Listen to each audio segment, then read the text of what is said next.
Assalamualaikum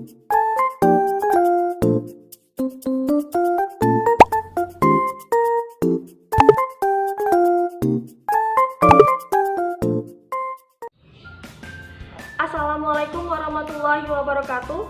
Perkenalkan, saya Erinda Balkis, nomor induk mahasiswa 182111318. Saya dari Prodi Hukum Ekonomi Syariah. Di sini saya akan mereview sebuah buku yang berjudul Prinsip dan Praktik Bantuan Hukum di Indonesia. Untuk yang pertama, saya akan membahas mengenai identitas dari buku ini. Buku ini ditulis oleh Jandi Mukianto SHMH yang merupakan cetakan pertama pada tahun 2017 dan diterbitkan oleh Prenada Media Group yang berisi 216 halaman.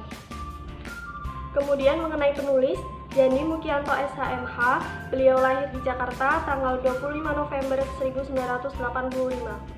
Beliau menempuh pendidikan sekolah dasar hingga SMA di Jakarta pada tahun 1992 sampai 2004. Dan selanjutnya beliau menempuh pendidikan tinggi yang diselesaikannya pada program studi Magister Hukum di Universitas Indonesia tahun 2011 sampai 2013. Lalu kemudian beliau menempuh pendidikan di Fakultas Hukum Universitas Trisakti pada tahun 2005 sampai 2009. Dan beliau juga mengikuti pendidikan ahli di Jinan University Guangzhou pada tahun 2004 sampai 2005. Dan untuk saat ini beliau menetap dan berdomisili di Kebon Kelapa, Jakarta Pusat dan berprofesi sebagai pengacara yang sudah beliau tekuni selama kurang lebih 10 tahun. Dan beliau juga tergabung dalam kepanitiaan pelaksana Asian Games 2018 sebagai wakil direktur di bidang hukum. Kemudian mengenai daftar isi dalam buku ini terdapat 5 bab. Untuk bab yang pertama berisi pendahuluan, lalu untuk bab yang kedua berisi mengenai kajian tentang tindak pidana narkoba dan hukum acara pidana.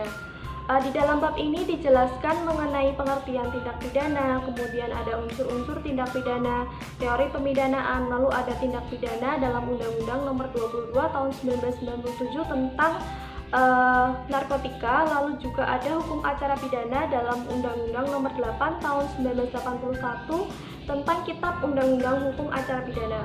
Lalu selanjutnya ada bab 3 dibahas mengenai kasus posisi. Di dalam bab ini dijelaskan mengenai yang pertama, perbuatan pidana yang dilakukan oleh pelaku dalam putusan nomor 702/PID.B/2004/PNJKT.PST. Selanjutnya ada dakwaan jaksa dan pertimbangan hakim. Lalu untuk bab 4 dijelaskan mengenai analisis yuridis terhadap keberadaan penasihat hukum untuk menjamin hak-hak hukum tersangka atau terdakwa demi tercapainya keadilan dalam studi kasus putusan nomor 702/PID.B/2004/PNJKT.PST. Di dalam bab ini dijelaskan mengenai proses penyidikan terhadap tersangka yang tidak didampingi oleh penasihat hukum. Selain itu juga dijelaskan mengenai dakwaan yang didasarkan pada berita acara pemeriksaan tanpa kehadiran penasihat hukum. Kemudian selain itu di dalam buku ini juga terdapat lampiran-lampiran yang berisi pasal-pasal dalam beberapa undang-undang. Dan ada juga peraturan pemerintah, kemudian ada keputusan menteri dan aturan teknis yang lain.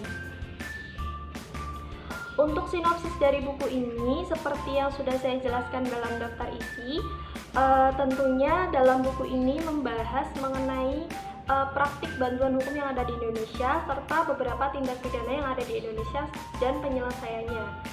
Contohnya itu seperti tindak pidana narkoba, kemudian di sana juga dijelaskan mengenai hukum acara pidana serta undang-undangnya.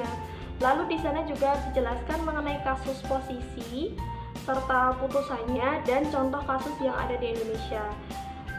Kemudian di sana juga dijelaskan mengenai analisis yuridis terhadap keberadaan penasihat hukum untuk menjamin hak-hak hukum tersangka atau terdakwa. Kemudian hal yang melatar belakangi penulis dalam menghadirkan buku ini adalah penulis mengharapkan bahwa buku ini bisa membantu kita dalam memahami beberapa bantuan hukum yang ada di Indonesia. Selain itu juga beliau mengharapkan buku ini bisa menjadi pedoman bagi kita para penyedia bantuan hukum atau mahasiswa hukum dalam menentukan langkah yang tepat dan pasti mengenai bantuan buku. Kemudian untuk kelebihan dan kekurangan dari buku ini, menurut saya kelebihannya ada pada sampul buku yang menarik sehingga membuat orang lain tertarik untuk membacanya. Selain itu juga bahasa yang digunakan dalam buku ini sangat jelas sehingga memudahkan para pembaca memahami apa saja isi yang dibahas dalam buku ini. Selanjutnya kekurangan dalam buku ini menurut saya mengenai isinya, menurut saya itu masih kurang lengkap. Masih banyak hal-hal yang harusnya ada pada subbab dalam buku ini, tetapi tidak ada. Selain itu juga kekurangannya ada pada masih banyak kalimat-kalimat asing yang susah untuk dipahami oleh orang-orang awam yang notabene belum mengerti hukum secara spesifik. Baiklah, sekian review buku dari saya. Kurang lebihnya saya mohon maaf. Terima kasih atas perhatiannya. Semoga bermanfaat untuk kalian semua. Wabillahi taufiq wal hidayah. Wassalamualaikum warahmatullahi wabarakatuh.